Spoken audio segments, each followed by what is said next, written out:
কিরে, কি খবর? কোনো ব্যবস্থা হলো? হ্যাঁ হয়েছে। অনেক কষ্টে পেয়েছি দুইটা। তুই খেলার দিন সকাল সকাল আমার এখানে চলে আসিস, দুইজন একসাথে বের হব। আমার নাম রাজেশ।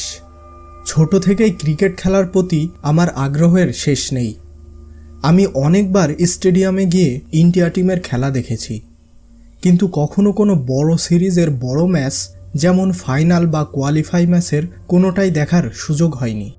তবে এইবার সেই অভাব পূরণ হতে যাচ্ছে আমার মাস্তুতো দাদা প্রভাসের মাধ্যমে। তার কাছ থেকে কেবল জানতে পারলাম যে সে আইপিএলের দ্বিতীয় কোয়ালিফাই ম্যাচের 2টি টিকিট জোগাড় করতে পেরেছে। আমি মনে মনে বেশ উত্তেজিত হয়ে যাচ্ছি যে আইপিএলের মতো এত বড় আসরের কোয়ালিফাই ম্যাচ দেখার সুযোগ পেতে যাচ্ছি।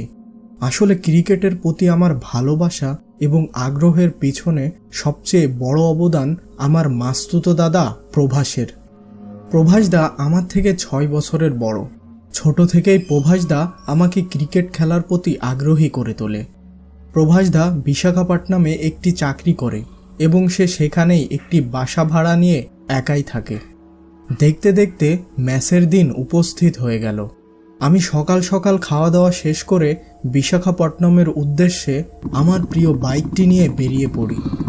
রাস্তায় তেমন যানজট ছিল না, যার ফলে আমি বেশ আরামেই বাইক চালিয়ে যাচ্ছিলাম।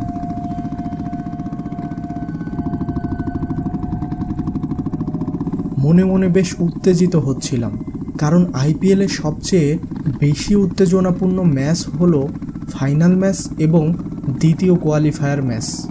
কারণ প্রথম কোয়ালিফায়ার ম্যাচে হারলেও একটি সুযোগ থাকে, কিন্তু বাকি দুটি ম্যাচের একটিতেও হারলে আর কোনো প্রকার সুযোগ নেই। প্রায় 1.5 ঘন্টা বাইক চালিয়ে আমি প্রভাসদার বাসার সামনে এসে পৌঁছালাম। বাসায় ঢুকে প্রথমে আমি ওয়াশরুমে প্রবেশ করলাম ফ্রেশ হওয়ার জন্য। ওয়াশরুম থেকে বের হয়ে দেখি প্রভাসদা আমার জন্য চা নিয়ে বসে আছে। আমাকে বের হতে দেখে প্রভাসদা আমাকে ডাক দিল। আমি প্রভাসদার সামনে এসে বসলাম। কিরে, আসতে কোনো অসুবিধা হয়নি তো? না দাদা, আসতে কোনো অসুবিধা হয়নি। রাস্তায় যানজট একেবারে নেই বললেই চলে। বেশ ভালো। তবে